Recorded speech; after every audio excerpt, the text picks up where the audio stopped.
Top 25 Greatest Fantasy Martial Arts or Wuxia Movies Explored. The world has always had a unique fascination with Asian martial arts movies, otherwise known as Wuxia movies. This genre includes honorable warriors, powerful swordsmen, mythical beasts, and magic, and has similarities with sword and sorcery, pulp literature, and Western romances. Long before Chinese animations like Mu Dao Zhu Shi, Battle Through the Heavens, and King's Avatar reinstated the hold these movies had on people, Shaw Brothers, Wong Kar-wai, and Ong Lee, among others, created such breathtaking and timeless Wuxia movies that you stop counting the number of rewatches after a certain number. In this video, we bring to you the top 25 greatest fantasy martial arts or Wuxia movies, and hope that by the end of this video, we're convincing enough that you'll add all of them to your watch list. So what are we waiting for? Let's get into it. But first, we have a very small request. If you like our content, please support us by subscribing to our channel. This is a small click for you, but for us, it means a lot. Thank you. Let's begin.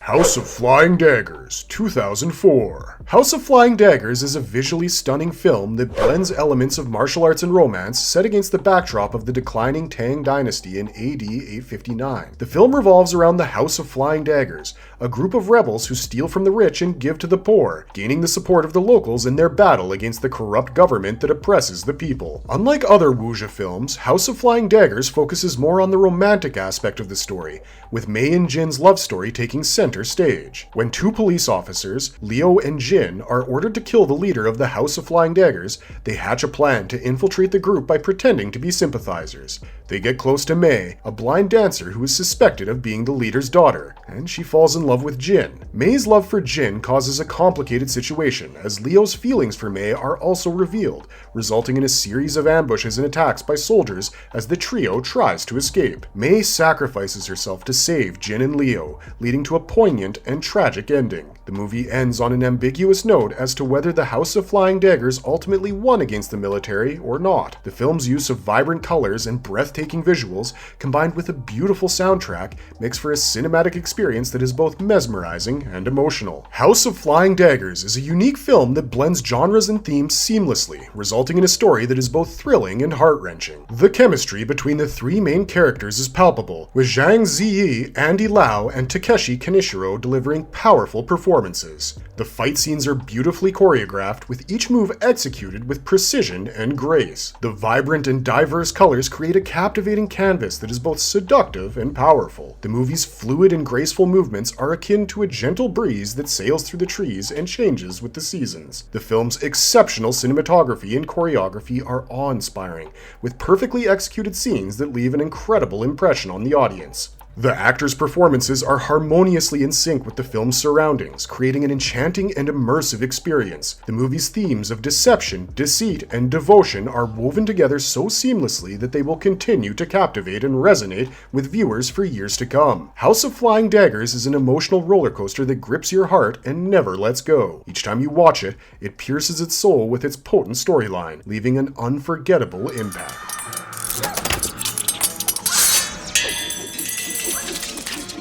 Crouching Tiger, Hidden Dragon, 2000. Crouching Tiger is a movie that showcases Ong Lee's interpretation of Wuxia's filmmaking, a style that originated from popular Chinese fiction. As someone who grew up in Taiwan, Ong Lee has always aspired to create a Wuxia film, and he brought sophistication and strong production values to the movie, which is not typical in martial arts or Wuxia traditions. While Crouching Tiger is an aesthetically pleasing film with rich colors, graceful movements, and dancing light, it is not solely focused on style and mesmerizing action. The characters in the film are dynamic, and their internal struggles drive the plot forward. They are not just plot devices, but make choices that are consistent with their personalities. The plot of the movie revolves around the relationship between Li Mu Bai, played by Chow Yun-fat, and Yu Shu Lin, played by Michelle Yeoh. Mu Bai joins a monastery for enlightenment and peace, seeking a way out of the gang ho lifestyle, but he cannot let go of his unrequited love for Shu Lion, who is another warrior. Mu Bai's Green Destiny sword is stolen, and his arch-enemy returns, forcing him to put his feelings aside temporarily to recover the sword and bring his master's killer to justice. The story tragically contrasts the loving and giving yet subdued relationship between Shu Lion and Mu Bai with the fiery, willful, and all-consuming passions of Zhang Ziyi as Zhen Yu and Chang Chen as Lo. Crouching Tiger is an excellent wuxia movie that reinvents the genre with artistic credibility. The casting is exceptional, with Hong Kong stars such as Chow Yun-fat and Michelle Yeoh giving characters immense depth with their brilliant performances. Zhang Ziyi's performance as Zhen Yu is particularly noteworthy, making Zhen a believable human being. Chang Chen is also charming as a bandit. The scenery and photography are awe-inspiring, capturing majestic landscapes and fast-paced action. The storytelling is expertly done, and the soundtrack is excellent, with different instruments used to match the different locales. Yo-Yo Ma's cello in the main theme is particularly moving.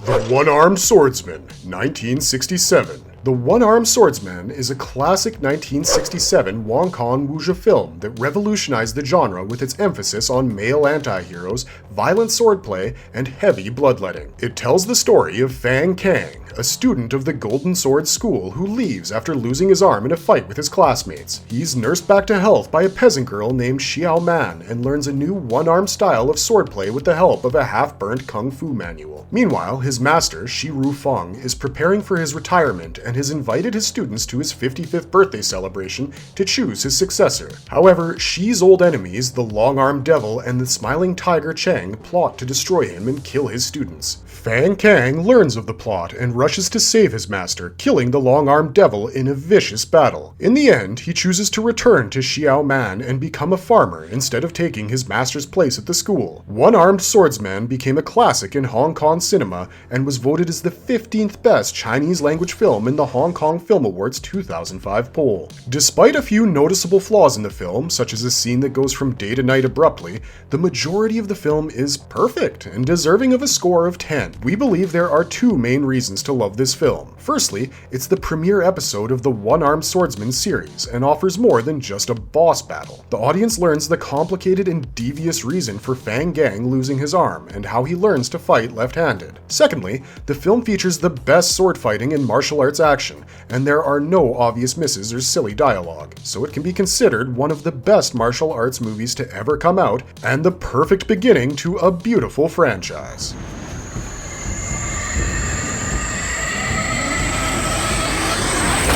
Hero, 2002. The movie Hero tells the story of a Qin prefect named Nameless, who arrives in the Qin capital city and claims to have killed 3 assassins who tried to kill the king. The king allows Nameless to approach him and hear his story. Nameless tells of how he killed the assassins Sky, Snow, and Sword, but the king is skeptical and presents his own version of the story, in which Nameless stages the duels with the assassins to get close to the king. Nameless admits to possessing the special technique the king refers to, but tells the true story, revealing that he faked the duels with Snow and Sword and spared the king's life after understanding his vision to unify China. The king orders Nameless's execution, understanding that he must enforce the law to unify the nation. The movie ends with Nameless receiving a hero's funeral, and the king being identified as Qin Shi Huang, the first emperor of China. Hero is considered to be the most expensive Chinese movie made at the time, and it's clear that the money was well spent. The film's superb direction, cinematography, and soundtrack made it a standout amongst other action-packed movies from China. The use of color in Hero is one of its most notable features, which many critics have praised. Without revealing too much, the way color is used to convey the story is visually stunning and psychologically captivating. The combination of the movie's soundtrack and color will leave artistic viewers in awe. The movie is a visual and auditory delight, like a fireworks display of color and sound. At its core, Hero tells a story about love, nationalism, and self-reflection in a breathtaking manner. If you enjoyed Crouching Tiger, Hidden Dragon, you are likely to enjoy Hero just as much, especially if you appreciated the quieter and more introspective scenes of the former. It is difficult to compare Hero with other movies, but this should not deter viewers from watching it. Jet Li's performance in this movie is exceptional, making it his best work to date.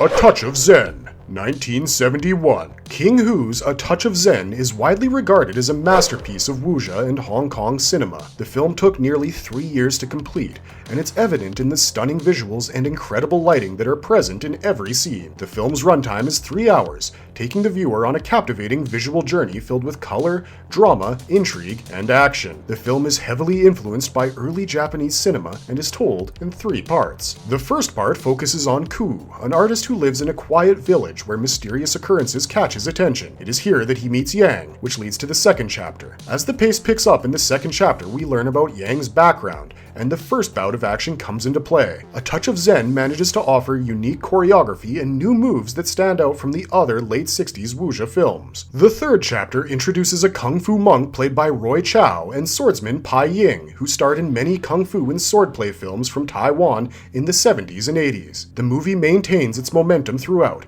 rarely slowing down and keeping the audience entertained with tense drama and action. The location shots are stunning, adding to the overall visual spectacle.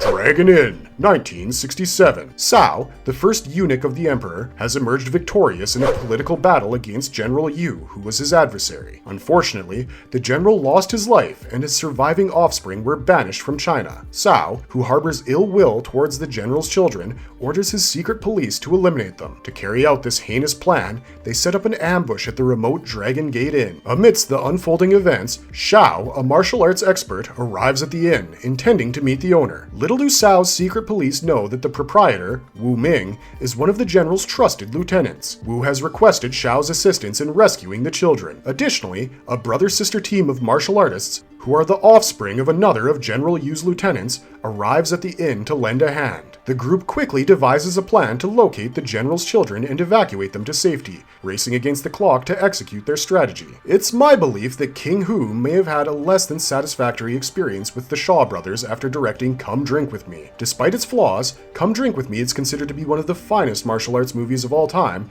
and I think King Hu refined and improved upon the genre in Dragon Inn, which is why I consider it his masterpiece. King Hu appears to have recognized that the face-to-face confrontation between the good guys and bad guys in Dragon Inn was excellent drama, but it needed to be balanced with as much open space as possible. Therefore, in Dragon Inn, the majority of the scenes outside the inn are filmed in vast panoramas. Like Kurosawa, King Hu understood how moving the camera could immerse the audience in the scene, so he utilized tracking shots, particularly during the fight scenes, to achieve this sensation. Hong Ying-che is credited as the action coordinator for Dragon Inn. He's best known for his role as the Big Boss in Bruce Lee's The Big Boss. As a fun fact, in this film, Hong Ying-che does the same thing as Bruce Lee, wiping off his blood and tasting it. The sword fights in Dragon Inn are done in the Japanese style, beginning with a tense standoff, followed by a sudden attack to close the gap and a few quick strokes of action, and then a pause of a few seconds to feel the results. A genuine sword cut is initially almost painless, so the individual who's been cut is unaware until they observe the consequences of the cut. Overall, I rate Dragon Inn as one of the best films of 1967, and I recommend it to everyone, not just fans of the martial arts genre.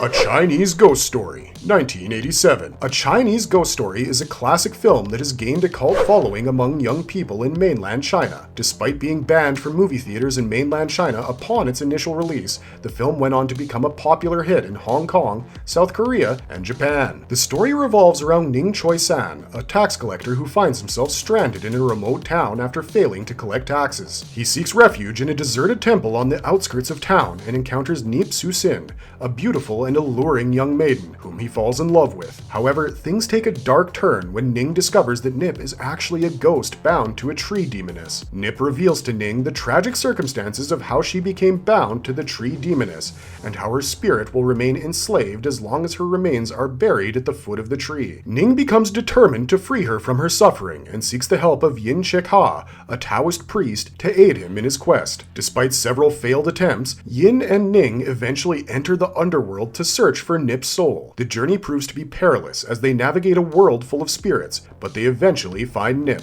Ning saves her soul by reburying her remains at a more auspicious site, following Nip's instructions, and burning a jaw stick for her. The film ends on a hopeful note, with Ning and Yin riding off together, seeking new adventures, and a rainbow visible in the sky above them. A Chinese Ghost Story is a genre-bending movie that combines action, horror, romance, and comedy elements. Despite some outdated special effects, the story is captivating, with a beautiful and heartbreaking romantic relationship between the two main characters. The visuals are stunning, the action scenes are impressive, and the humor is silly but in a good way. The film manages to balance different moods and is highly recommended. The acting is good and the female lead is gorgeous. Although the film moves at a fast pace, the story is easy to follow, but character development is limited. While the pacing can be uneven, it's a minor flaw in an otherwise enjoyable film.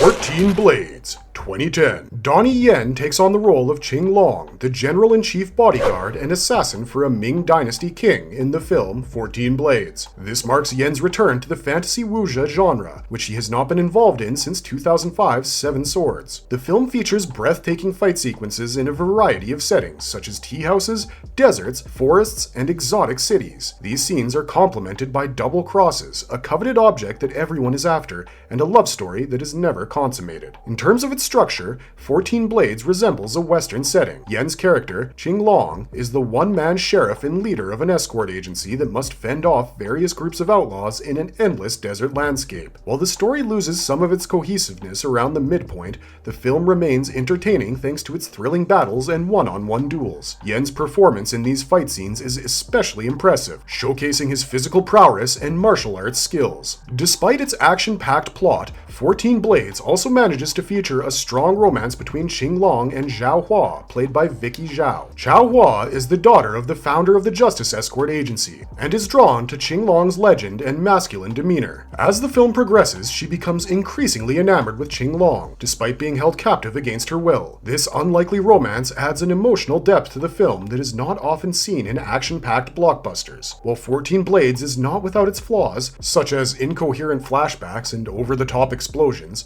Donnie Yen's performance and the film's stunning fight scenes make it a worthwhile watch for fans of the wuxia genre.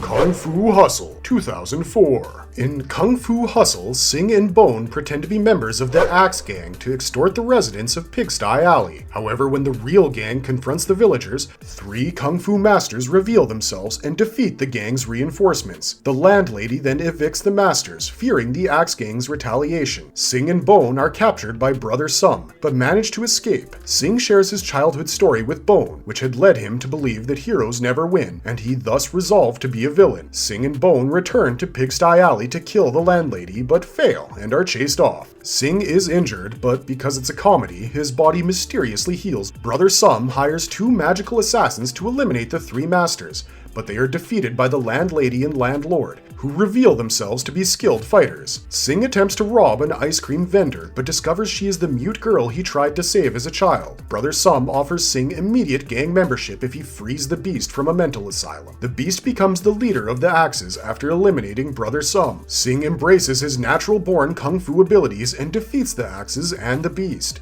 Sing and Bone open a candy store with Fong's Lollipop as their logo. Kung Fu Hustle is a visually unique and imaginative movie that surpassed the expectations of anyone who expected a normal martial arts movie. The jokes were funny and didn't become stale, while the special effects were top-notch, especially the scene with the assassins playing a deadly stringed instrument. Although the story was simple, it made sense for the movie, and the jokes with subtitles were also humorous. The movie also borrowed from Spider-Man and The Matrix, which was unexpected but worked. The movie was so visually appealing that it could be enjoyed without sound or subtitles, making it a great background movie for any party or a good comedy to watch. Come Drink With Me, 1966. Come Drink With Me is a significant movie in the history of Hong Kong cinema, as it is credited with being the first wuxia film that introduced a new style of movie making to the world. King Hu, the visionary director, brought this innovative approach to filmmaking, which included intricate and layered plots, politics, and power plays. Celestial Pictures recognized the importance of the film and chose it as the flagship title for its remastered Shaw Brothers series. After a small tour of the world to build up interest, the DVD was one of the first released, and it boasts a beautiful picture and sound quality, great subtitling, and an interesting set of interviews. Come Drink With Me begins with a band of robbers attacking a government party and capturing an official in the hopes of exchanging him for their imprisoned leader. The government sends out the legendary swordsman Golden Swallow, who was played wonderfully by Cheng Pei Pei in the woman dressed as a man character that would become a regular wuxia feature. The intricate plot, colorful characters, and layered politics and power plays in the film make it a pleasure to watch without being difficult to follow. The film is full of characters with unique personalities, including Smiling Tiger and Yu Hua playing the singing drunken beggar. However, the movie belongs to Chang Pei Pei, who is everything perfection wants to be: graceful, pretty, and immensely talented in fighting. Her character left such a lasting influence on this movie that it's easy to see why audiences loved her. The production values in the movie are very high, with beautiful sets, locations, and costumes, and very nice cinematography as well. Although the imagery is not as memorable as that in Hu's later works, such as A Touch of Zen, it's still of very high quality and way above its peers. The fight scenes in the movie are the main legacy that Come Drink With Me left behind. Although the fight scenes may look slow and crude by today's standards, many of the cinematic styles and techniques were making their first appearance in this movie, making it fascinating to watch. Come Drink With Me is a well-crafted movie that is not only historically significant, but also a pleasure to watch. While some viewers may wonder what all the fuss is about, few can dispute its importance in the development of wuxia movies, even without considering its historical significance. Su, Warriors from the Magic Mountain, 1983. Su, Warriors from the Magic Mountain is a 1983 Hong Kong film directed by Sui Hark and set during the 16 Kingdoms period. The story follows Dick Ming Kei, a deserter from Cao Shu's army who is pursued by vampires in the Su Mountain. Fortunately, he is saved by Master Ding Yan, who becomes his mentor. One day, they are attacked by the Blood Devil, but are helped by devil chaser Su Yu and his pupil Yat Jan. However, they still need the dual swords to defeat the Blood Devil. Later, Master Ding takes the wounded Su Yu to Celestial Fort and seeks help from the mistress, but the Blood Devil poisons him and he falls under the control of the Dark Force. The fate of the heroes lies in the hand of Ming Kei and Yat Jan, who must find the dual swords and use them to vanquish the Blood Devil. Will Ming Kei and Ya Zhan be successful in their quest to defeat the Blood Devil, or will the Dark Force prevail? With its collection of bizarre characters, including Whitebrows, who battles with his extendable eyebrows, and eye-catching, albeit rudimentary special effects, this film is a non-stop visual feast. The majority of the film maintains a lighthearted tone, and the choreography, which features a lot of wire fu, is nothing short of spectacular. Although it has a low budget, it has an industrious quality that gives it an unmistakable appeal. Additionally, a significant portion of the effects were achieved using clever in-camera techniques. While the script is somewhat convoluted, as is typical of many kung fu epics, it is not always clear who is who or what is happening. Despite this, it can be chalked up to the poor quality of the camera during the time it was released in. This film is highly recommended for martial arts enthusiasts and aficionados of unusual world cinema.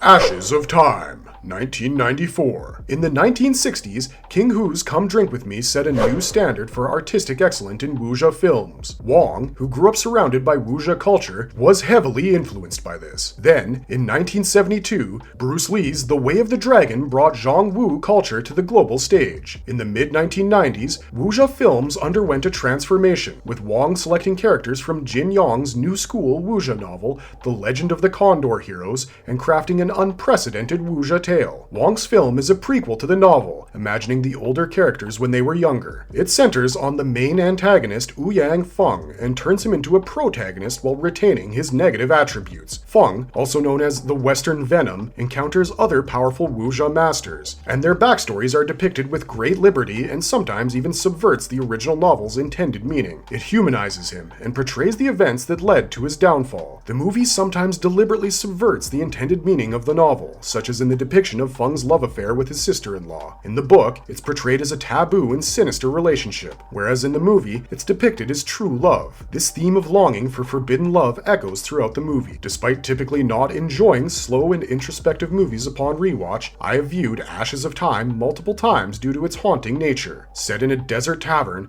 the movie explores the theme of unrequited love through various swordsman stories who all struggle to move on from their rejection. The film's sword fights are used to bring out the characters' inner emotions. What makes the movie stand out the most, however, are the stunningly shot visuals that can be appreciated as individual portraits. The film's focus on memory and its ability to preserve moments of the past is also noteworthy. This film has it all: the aesthetics, the direction, and the dialogue accompanied by appropriate kung fu movies at the right timing.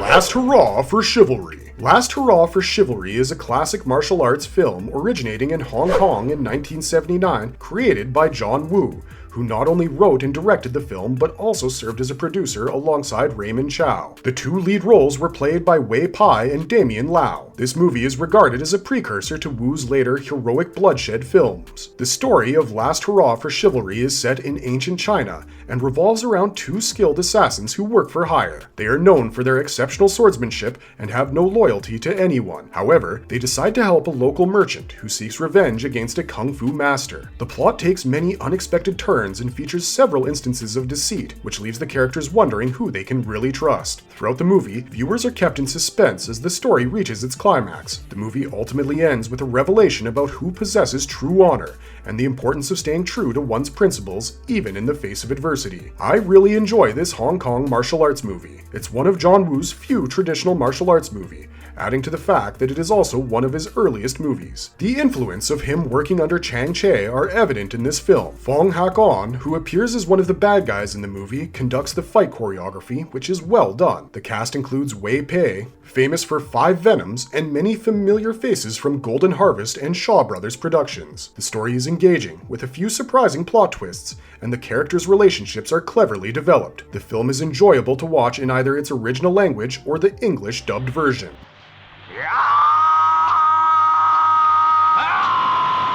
Duel to the Death, 1983. Duel to the Death is a movie set in 16th century China during the Ming Dynasty, where the greatest swordsman from Japan faces the greatest swordsman from China in a duel to the death every 10 years. As the duel approaches, Qing Wan, the Chinese champion, and Hashimoto, the Japanese champion, discover a plot to rig the fight. While Chinese wardens work with ninjas to kidnap famous fighters and sabotage the duel for Hashimoto, the honorable samurai insists on a fair fight. Qing Wan also rejects the plan, and together they fight the conspirators and free the captives. In the final duel, both swordsmen mortally wound each other, and the story ends with no clear winner. Duel to the Death is truly remarkable, and even though I'm not an expert in kung fu films, I can easily tell that this movie is exceptional. I hardly give movies a perfect rating, but I honestly couldn't find any faults in this one. The story revolves around a tournament between China and Japan's top swordsmen, both of whom take pride in their honor and patriotism. However, along their journey to the tournament,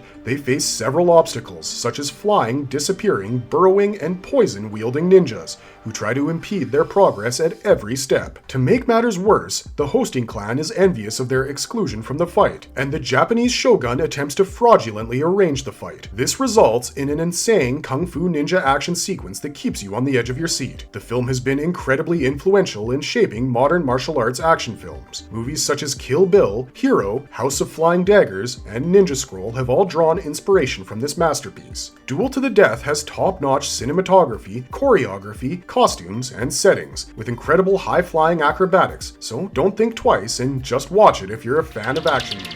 That's all. Swordsman 2, 1992. After becoming a classic hit, Swordsman came back with yet another amazing sequel. Swordsman 2 is a 1992 Hong Kong martial arts film which stars Jet Li, Bridget Lin, and Michelle Reese. It's based on the novel The Smiling, Proud Wanderer by Jin Yong. The film is a sequel to the 1990 film Swordsman, which was also directed by Ching Su-tung and starred Jet Li. Swordsman 2 follows the story of Ling Hu Chong, a martial arts expert who is caught up in a power struggle between two rival factions, the villainous East Evil and the righteous Mount Hua sect. The film features impressive martial arts choreography and special effects, as well as a complex plot with themes of love, loyalty, and betrayal. This Wuxia movie was a commercial and critical success and is considered a classic of Hong Kong cinema. The characters in the film exhibit a high degree of mental focus and concentration, which allows them to perform incredible feats of martial arts prowess. If that were not enough, the concept of qi, or internal energy, is also a prominent element in the film, as the characters are shown to be able to harness and manipulate their qi to enhance their martial arts abilities. Not only this, but the concepts of honor and loyalty are emphasized throughout the film, as the characters are shown to be deeply committed to their respective martial arts schools and the values they uphold.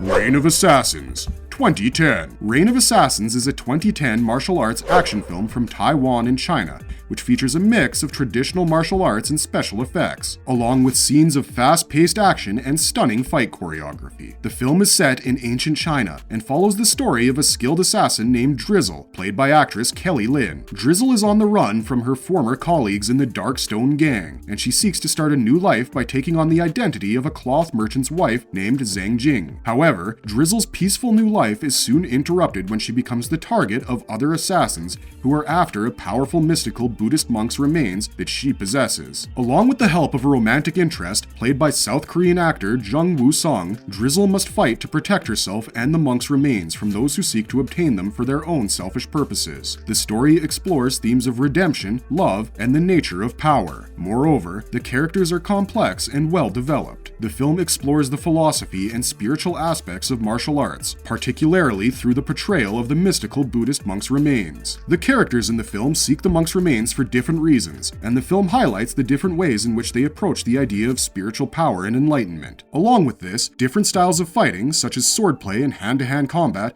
as well as the use of different weapons, has been portrayed very well. Reign of Assassins is a prime example of a visually impressive martial arts film that skillfully combines action and romance to create a captivating and enjoyable viewing experience.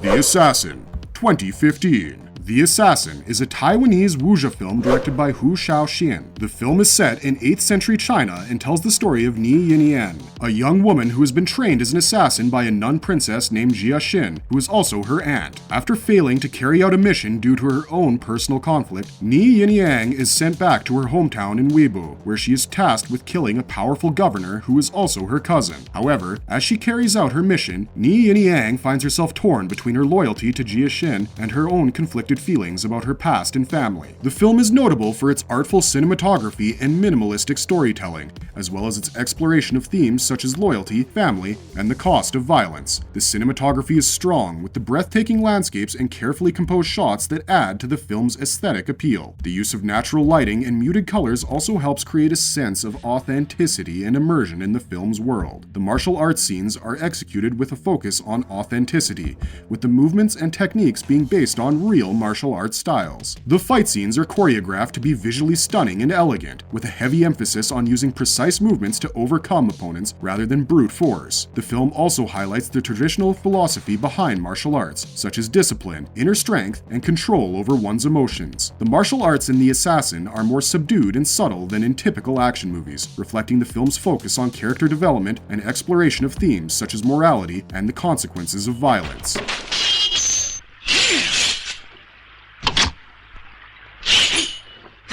Human Lanterns, 1982. Human Lanterns is a unique combination of kung fu, horror, and the slasher genre that tells a chilling story of two martial arts masters and a crazed lantern maker with a hidden agenda. The story revolves around Lung, a skilled swordsman who was once humiliated in defeat and now uses his talents to execute brutal and savage acts. Meanwhile, two lords are vying for the patronage of a wealthy government official, and Lung's psychotic behavior becomes a dangerous obstacle to their competition. The film boasts several finely crafted, choreographed fight scenes featuring a range of weapons, including battle axes and swords, set against the backdrop of palaces and villages. As the story unfolds, a madman terrorizes women while wearing an animal mask and bear claws, kidnapping those close to the two rivalrous lords and escalating the tension between them. Lung's dungeon is a visually haunting and grotesque setting, showcasing the film's hyper-violent horror elements. This movie successfully delivers a thrilling experience that satisfies both martial arts enthusiasts and horror fans alike, thanks to its unique combination of the two genres. The film presents a disturbing tale of obsession and revenge, and the lengths people are willing to go to achieve their goals. Lo Lei's outstanding performance as a psycho-aggressive, maniacal killer adds to the film's overall effectiveness. This movie offers high-quality martial arts sequences, eerie and moody scenes, and a well-designed villain. If you're looking for a film that merges martial arts and horror genres, then this one should definitely make it to your watch list.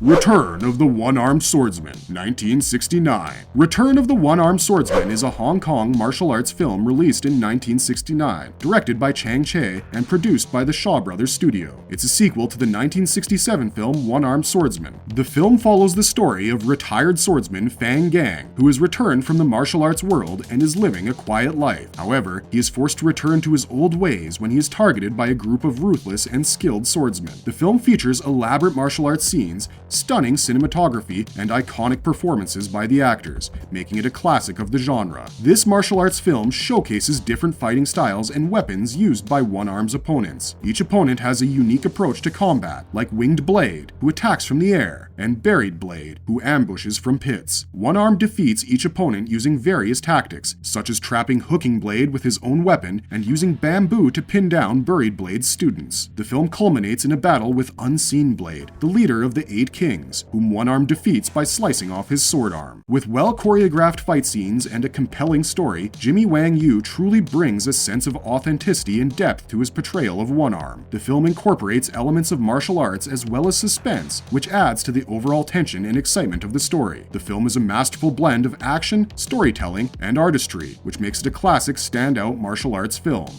The New One-Armed Swordsman, 1971. This recurring sequel from the Swordsman franchise is an award-winning, globally recognized Hong Kong classic from 1972, directed by Chang Che and starring the iconic David Xiang. The film follows Lei Li as he struggles to adapt to life after losing his right arm in a sword duel with a master of a martial arts school. He eventually struggles to live on with just one arm, but with the help of his friend Cheng Qiang. He learns to defend himself with his left arm and various kung fu techniques. Lei Li's life takes a drastic turn when he meets a beautiful girl named Pao Chow, who is in dire need of his help. He finds himself always drawn into conflicts and defending her against her enemies. Despite facing impossible odds, Lei Li proves himself to be a great warrior and is able to defend Pao Chow against her enemies. Later, his life again takes a tragic route when Lei Li's brother Feng comes to visit and teaches Lei Li to appreciate himself again. However, Feng is brutally killed in a battle against the corrupt Lung and his followers from the Tiger Fort. Upon this,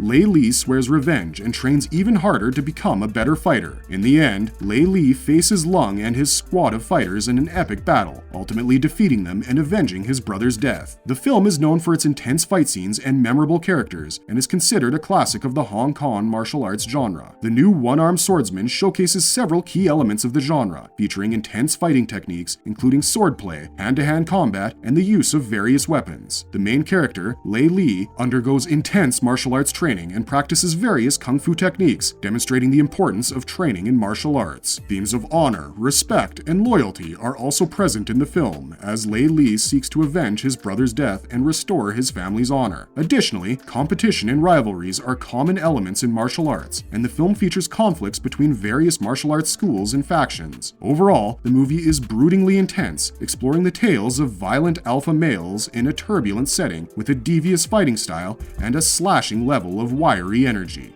The Bride with White Hair, 1993. This wuxia film is a master blend of romance, action, thrill, and drama. As an effort to bring a modern adaptation of Shakespeare's Romeo and Juliet, director Ronnie Yu was inspired by Liang Yushang's novel of the same name to bring The Bride with White Hair into fruition. The film follows the tragic love story between a powerful leader of the Wudang sect cult named Zhu Yihang and a beautiful woman named Lian Nichang, who becomes known as the Bride with White Hair. The story is set during the Ming Dynasty, where the two opposing factions, the Ming government and the rebellious Red Lotus clan, are fighting for power. Zhuo Yihang, who is loyal to the Ming government, falls in love with Liang Nichang, a member of the Red Lotus clan. Despite their differences, the two fall deeply in love with each other, but their relationship is challenged by their respective allegiances to their factions. As the story unfolds, the characters face numerous trials and tribulations, including betrayal, heartbreak, and tragedy. The Bride with White Hair, who is revealed to possess supernatural powers, becomes an outcast due to her abilities and is ultimately driven to madness and revenge. The film features themes of love, loyalty, and betrayal, as well as the conflict between personal desires and societal expectations. The additional play of supernatural elements in the film finally takes it up a notch, alongside the intense swordplay and martial arts action sequences, which exemplifies the character arcs of the protagonist quite a bit. Overall, the film has managed to reinvigorate wuxia storytelling with a diverse use of theme play, which honestly makes it a must-watch for all wuxia movie enthusiasts.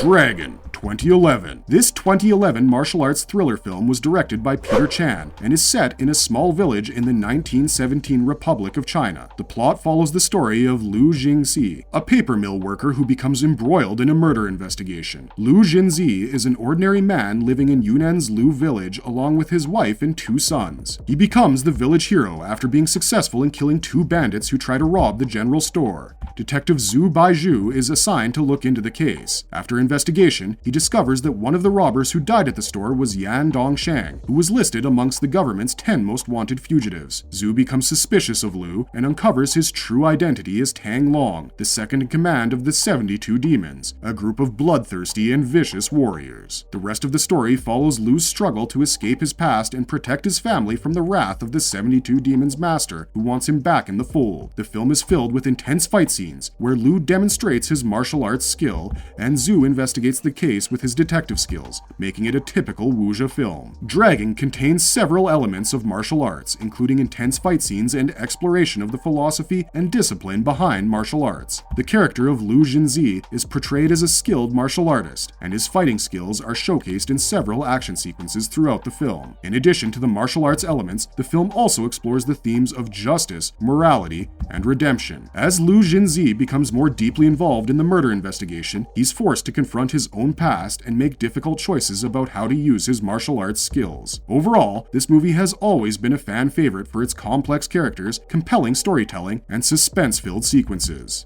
Have Sword, Will Travel, 1969. Yet another iconic Chang Che martial arts movie, Have Sword, Will Travel follows the story of Lord Ying Ke Fang, an invincible and upright leader from the Wulin clan, who assists the Luoyang government in escorting 200 taels worth of gold every year for decades and never made a single error in his duty. Due to a tragic mishap, he inadvertently loses his martial arts skills, which leads to the gold being stolen by Chao Hong, the leader of the Flying Tigers thieves. Lu Yi, a lonely swordsman, comes across Yun Pao Pao and her fiancé, Xiang Ding, who reveal themselves as bodyguards for the gold. They first fight each other in a hefty action-filled sequence before banding together to assist Yin in defeating Chao. Lu, who was previously homeless, is taken in by the gentle Yun, and then volunteers to be a diligent bodyguard. Through his warm-hearted actions, he becomes acquainted with her and the both start to spend time together. The movie's premise is pretty simple, but it includes some strange elements to keep the story interesting. The initial assumption that the main character, played by Ti Lung, is not going to be an invincible hero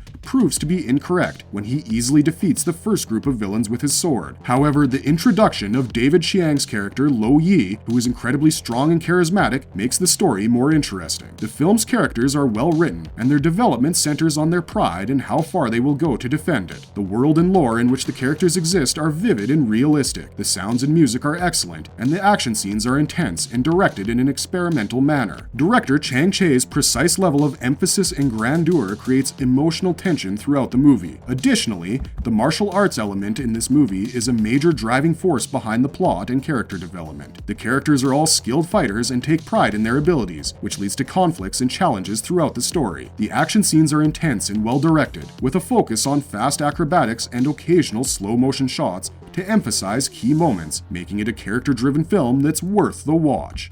The Fate of Li Kong, 1973. The fate of Li Kong is set during the declining wars of the Yuan dynasty, where politics and intrigue are central to survival. This Hong Kong wuxia film is directed by King Hu and follows the story of Li Kong. The story arc revolves around a Mongol general named Li Kong and his sister Wan'er, who visit the desolate Spring Inn located in the Shaanxi province. The main purpose of their visit is to obtain a map of the tactical plans of the rebel forces. The plot is further aided by Wan Jinmi, who is the innkeeper of Spring Inn. Along with a group of undercover resistance fighters, they plan to recover the map and use it to save the rebellion.